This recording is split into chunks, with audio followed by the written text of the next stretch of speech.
네, 안녕하십니까. 즐거운 한국사 시간입니다. 여러분들 이제 시험을 앞두고 있는데, 이 시험을 앞두고 마지막 수업입니다.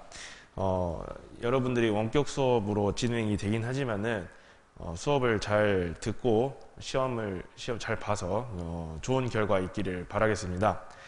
오늘은 저번 시간에 이어서 저번 시간에 연표는 다 그렸었고 설명을 어느 정도 다 했었는데, 나머지 이제 부분 이제 설명을 다 하고 이제 오늘 이번 시험 범위를 모두 마치도록 하겠습니다.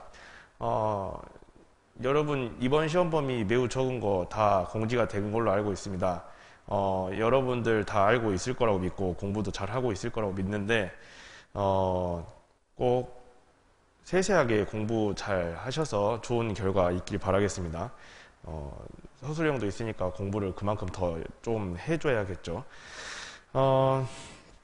네, 들어갑시다. 오늘 수업은 교과서 272쪽부터 시작하도록 하겠습니다. 교과서 272쪽.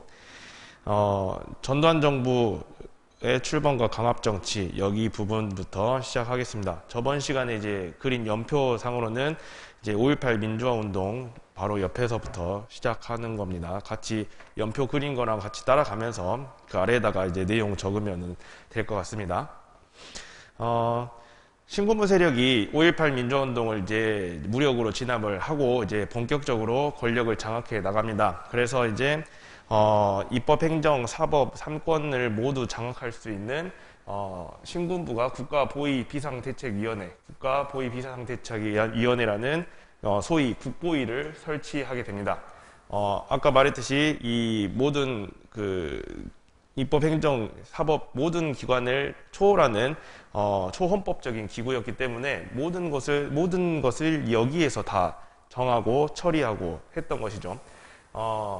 그런 가운데 이제 정권을 완전히 신군부가 장악을 했기 때문에 이제 그 전에 있었던 10대 대통령이었던 최규하 대통령을 이제 자진 사퇴하게 하고 물러나게 이제 종용을 하게 하고 이제 최규하 대통령이 물러나고 나서 전두환이 통일주체 국민회의에 의해서 11대 대통령에 선출이 됩니다.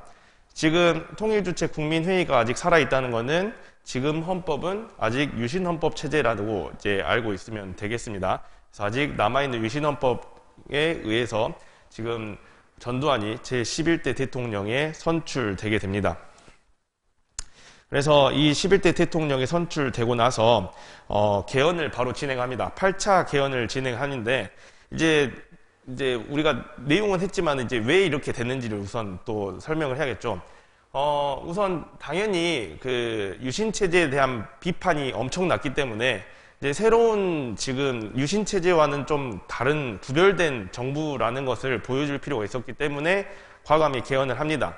근데 내용을 보면은 굳이 이게 개헌을 안 했어도 비슷할 정도로 독재 체제를 강화하는 그대로 남겨놓은 헌법이라고 보면 돼요. 그러니까 8차 개헌이나 유신 헌법이나 굳이 이렇게 했을 필요가 있을까 생각할 수 있을 정도로 별 차이가 없는 이제 헌법이다. 물론 이렇게 7년 단임, 대통령 7년 단임, 그러니까 한번 독재를 계속 장기화할 수 없게 막아놨다는 장점은 있지만은, 그리고 뭐 저번 시간에 배웠던 뭐 대통령의 뭐 국회의원 3분의 1 임명 이런 것들도 없어지긴 했지만은 그래도 대통령이 모든 그 1인 독재 체제 하에 갈 수 있도록 많은 것들이 보장된 헌법이었다. 물론 이제 그것까지는 이제 교과서에 안 나오지만은 이 8차 개헌 헌법이 그렇게 뭐 민주적이거나 더 유신 헌법보다 더 낫거나 그러지는 않습니다. 비슷하다고 보면 돼요.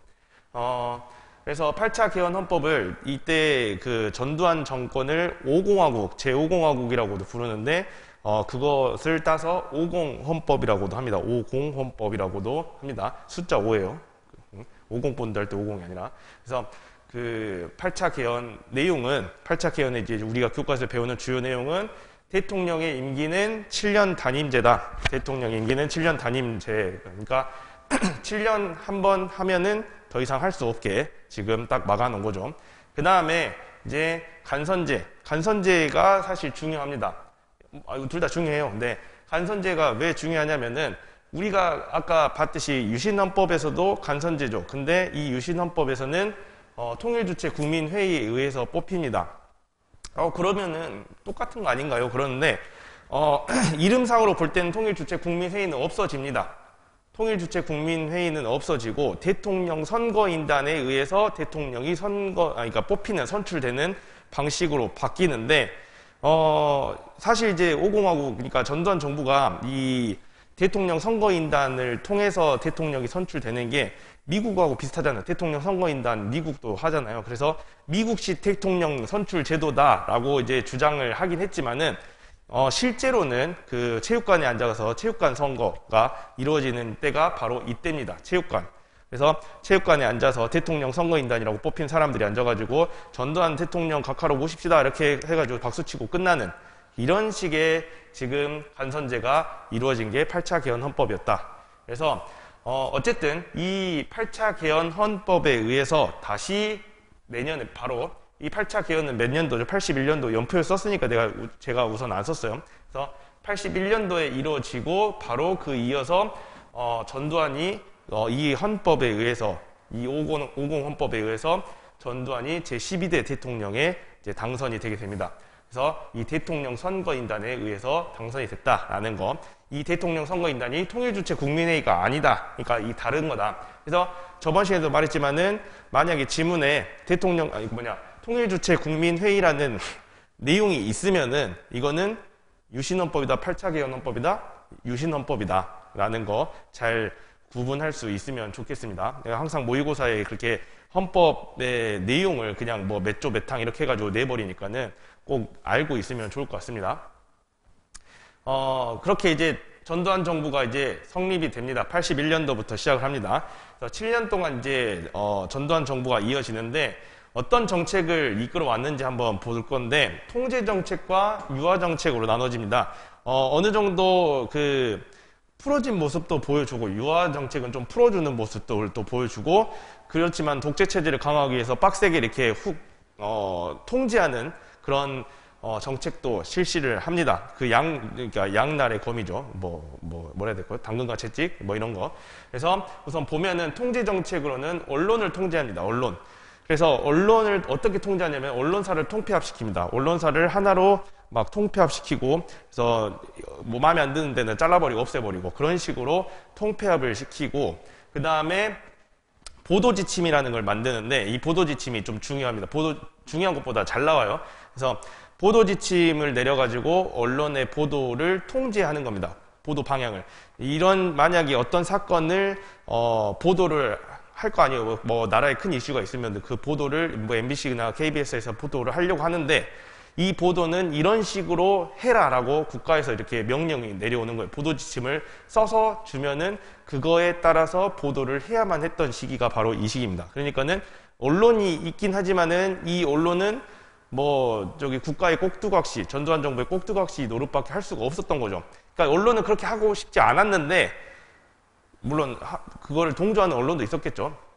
근데 언론은 그러니까 대체적으로 이런 걸 하고 싶지 않았는데 이 보도 지침에 따라서 할 수밖에 없는 그런 통제 정책이 펼쳐지기도 했다. 그래서 언론 통제가 이루어지는 모습을 보였고 당연히 그런 민주화 운동들을 탄압하는 모습들을 보입니다. 우리 그 1987 영화 보면은 경찰들이 그렇게 사람들 때려잡고 뭐 이렇게 고문시키고 그런 남영동 그런 가가지고 그렇게 고문시키고 하는 것들이 비일비재하잖아요. 87년도에 그때쯤엔 이미 익숙해서 그렇게 때려 패고 하는 게 당연한 것처럼 되잖아요. 그래서 그렇게 데모하거나 이렇게 그렇게 민주화운동 하는 사람들을 다 잡아들여가지고 빨갱이 취급하면서 때려잡는 그런 식의 민주화운동 탄압이 진행되었다. 그리고 삼청교육대를 설치를 하는데 삼청교육대는 이제 저번 시간에 설명했으니까 그 272쪽의 중간에 자료 한번 읽어보고 넘어가도록 하겠습니다. 그리고 이제 유아정책 보겠습니다. 유아정책 같은 경우는 과외를 금지시키고 그 다음에 두발 교육 자유라 그러니까는 이제 학교 교육을 좀 하기 위해서 과외를 금지시키고 그리고 과외 막 하다가 잡혀가고 그러는 거예요 그때. 그리고 두발이나 교복을 자유라 해서 두발, 지금 여러분도 두발은 자유죠. 그러니까 머리는 어떻게 해서 염색을 하든 머리에다 상관이 없게 하고, 그 다음에 교복도 뭐 안 입어도 돼요. 교복 없어요. 그래서 그냥 일반 사복 입고 학교 등교하고 그런 시대가 전두환 시대였다. 되게 좋아 보이죠. 뭐 좋아 보일 수도 있어요. 그 영화 써니 보면은 그 학교 가는 애들이 다 사복 입고 있잖아요. 그런 시기 그때 배경이 바로 그때 전두환 시기 배경인 거예요. 써니 봤죠? 뭐 그거는 봤을 것 같은데. 어쨌든 그리고 야간 통행 금지를 해제시킵니다. 그러니까 박정희 유신 체제에서는 모든 걸 다 통제하면서 밤에 돌아다니는 것도 모두 금지시킵니다. 근데 이런 걸 없앴다. 뭐 지금 보면은 당연한 일인 것 같이 보이지만은 당연히 그때는 그런 게 아니었다는 거죠. 그만큼 억압된 삶들을 살고 있었다. 그 다음에 해외여행을 처음으로 자유화 시켜줍니다. 풀어줍니다. 해외여행 갔다 와라 뭐 이렇게 다 이렇게 풀어주는 시기가 이때고 특히 잘 나오는 거 이 프로 스포츠를 도입을 합니다. 우리나라에 이제 프로 스포츠가 이때 처음 도입됐는데 이제 대표적으로 82년도에 이제 프로 야구가 처음 이때 도입이 되는 게 대표적인 케이스다. 그래, 프로야구 알죠? 그래서 프로야구 개막전 모습 옆에 사진 있으니까 한번 봐보시고 그래서 이렇게 뭔가 당근과 채찍을 통해서 이렇게 국민들을 다스리는 약간 그런 1인 독재 체제를 강화하는 모습들을 보였다. 근데 사실 이때 우리가 1987에도 보이지만은 그 김태리가 처음에는 그런 거에 별로 관심이 없었잖아요. 뭐, 왜 이런 거 왜 먹고 살만한데, 조용히 뭐 그냥 살지 왜 도대체 그렇게 데모하고 그러냐. 데모한 사람들 나쁘게 보잖아요, 처음에는. 근데 그럴 만한 그 시대적 배경이 있는 게, 물론 이런 유화 정책들, 사람들 이때 크게 3S 정책이라고 하죠.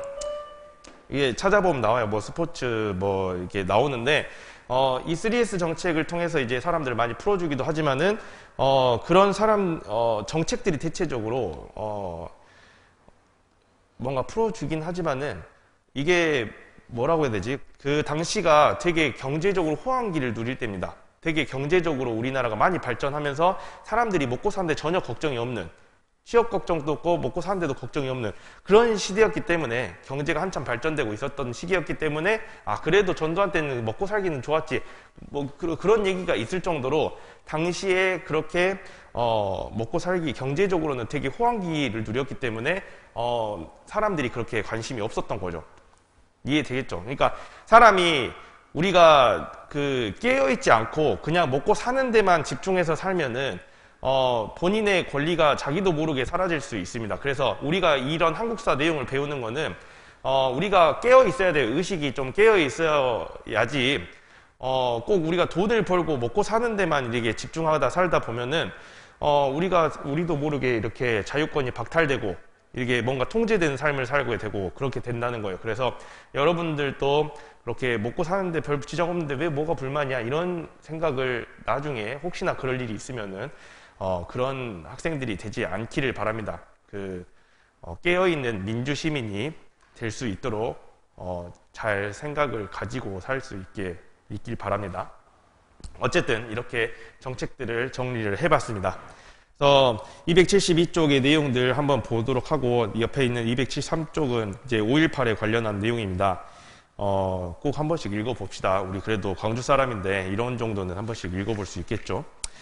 이제 쭉 넘어가서 우리 이제 5단원 들어가야 하는데 사실 5단원을 경제, 사회, 문화 변화 이쪽 내용을 좀 배워야 이제 70년대, 80년대를 정확하게 이제 우리가 이때 삶을 이렇게 살았구나라는 게 같이 이제 정치면과 함께 같이 이제 엮여서 잘 이해가 되는데 우선 이제 시간도 없고 우리 해서 우선 6월 민주항쟁을 먼저 끝내고 시험 끝내고 이제 시험까지 다 보고 나서 이제 나머지 부분 배우도록 하겠습니다. 6단원 284쪽입니다. 교과서. 6월 민주항쟁과 민주주의의 발전. 여기 이제 수업 들어가겠습니다.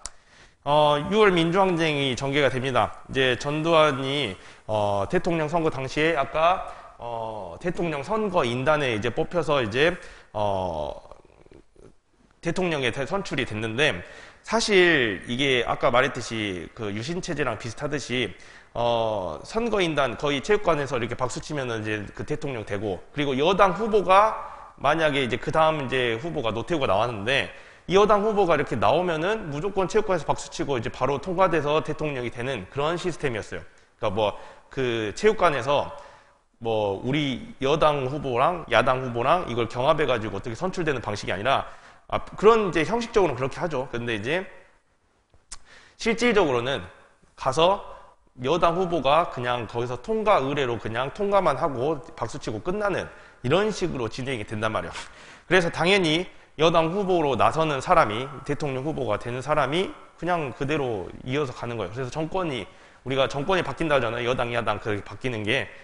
그래서 정권이 바뀔 리가 전혀 없는 거죠. 그래서 이게 민주화를 위해서 당연히 개선되어야 될 점이죠. 당연히. 우리가 직접 뽑지 않는다고 하면은 정권이 바뀔 수가 없으니까는 계속 이런 군부 독재 체제가 끝나지 않으니까는 이거는 잘못된 것이다. 그러니까는 우리가 직선제 대통령을 직접 뽑게 함으로 해야지 우리가 민주화를 이룩할 수 있다라고 이제 사람들이 인식을 하게 됩니다.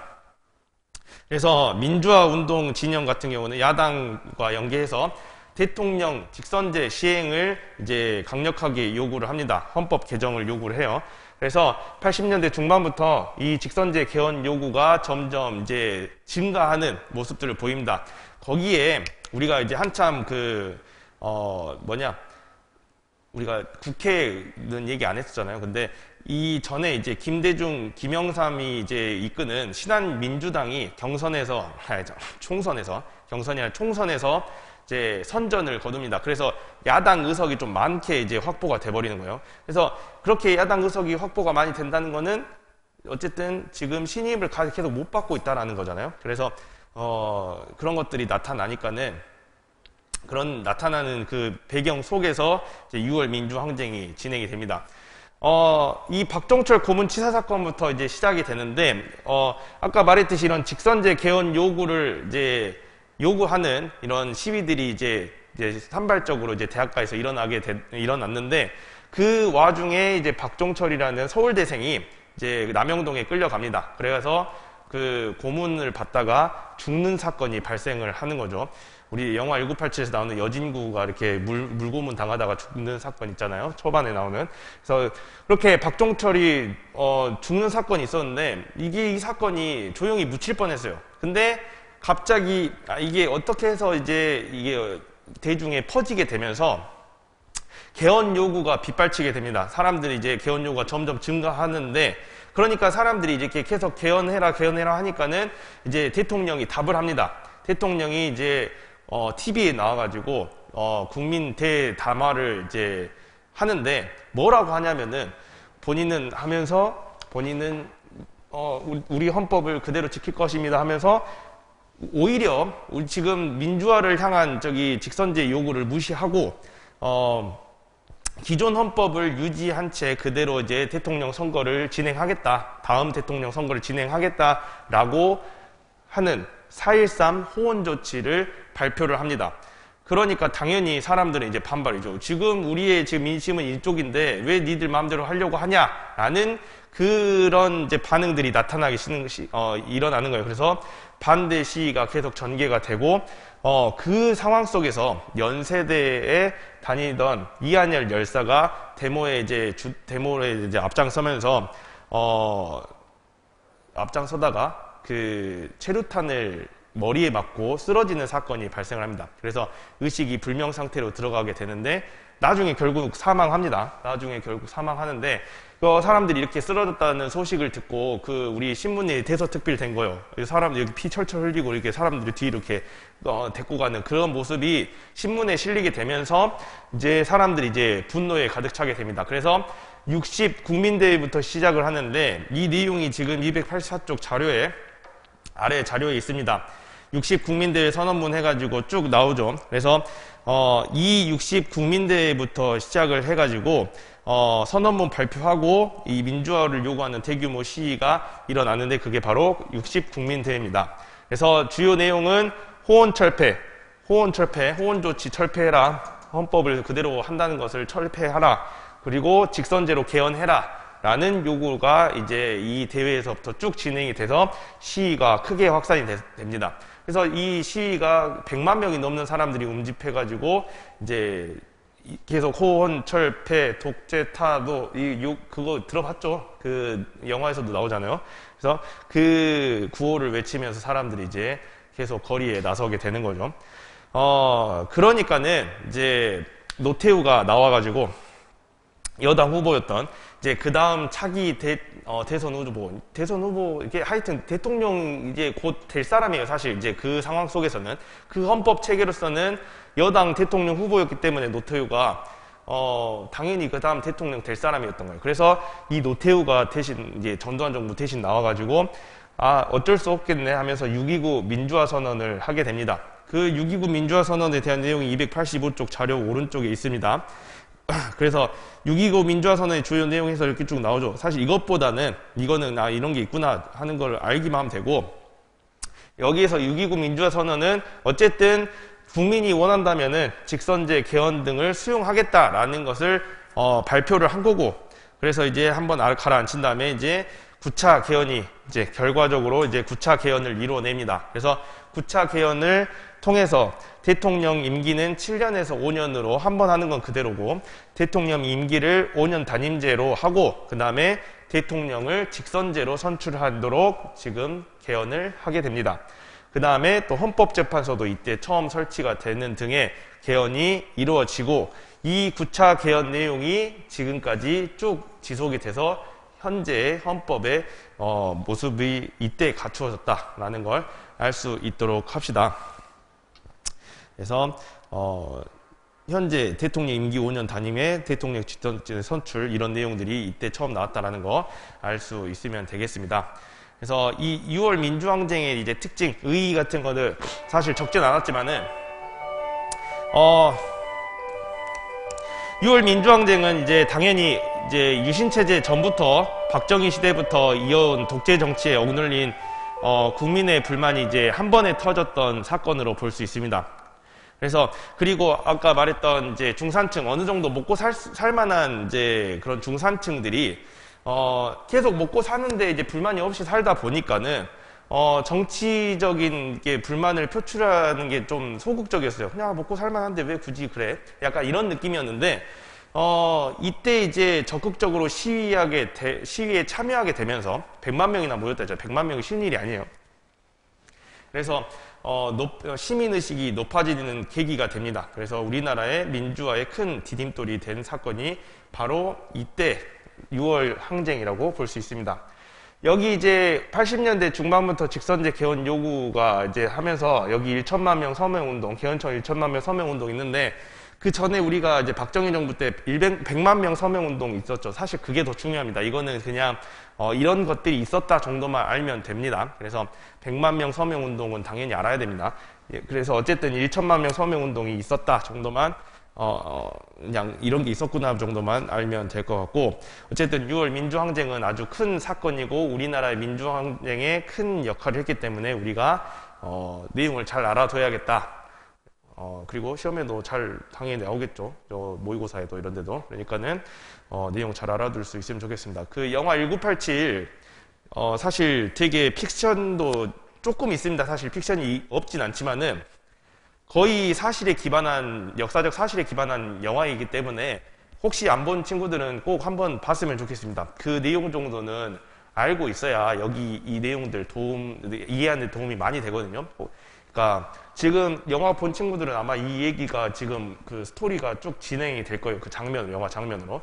그래서 안 본 친구들은 한번 보고 공부하는 것도 나쁘지 않아요. 그런다고 저 공부하는 거예요, 영화 볼게요, 이런 소리 하면 안 돼요. 그러지 마시고 한 번쯤은 한번 시간 되면은 볼 수 있으면 좋을 것 같습니다. 네, 그래서 이제 285쪽 내용 보시고 286쪽 7쪽 내용도 참고해서 한 번씩 읽어볼 수 있도록 합시다.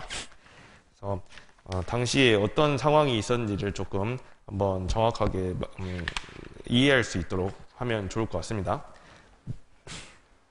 여기까지 이제 우리 시험 범위 내용을 마쳤습니다.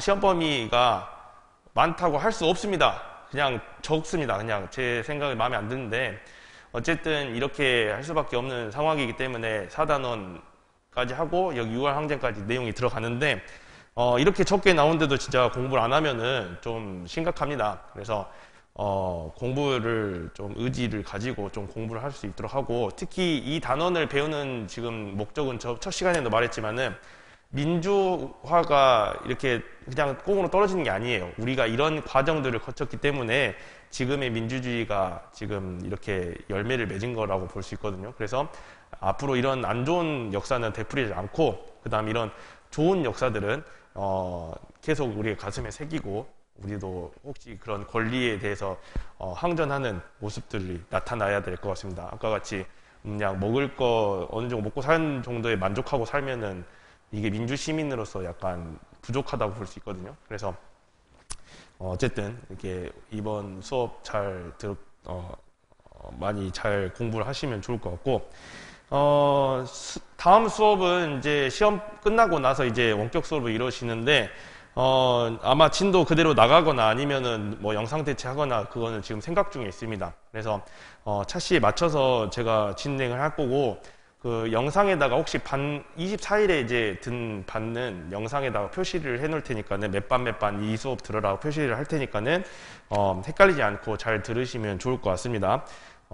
빼먹지 말고요. 당연히 시험 끝났다고 모든 게 세상이 끝난 게 아니에요. 중학교 때는 그냥 놀았어도 됐지만 고등학교는 끝까지 계속 꾸준히 공부를 해 나가야 됩니다.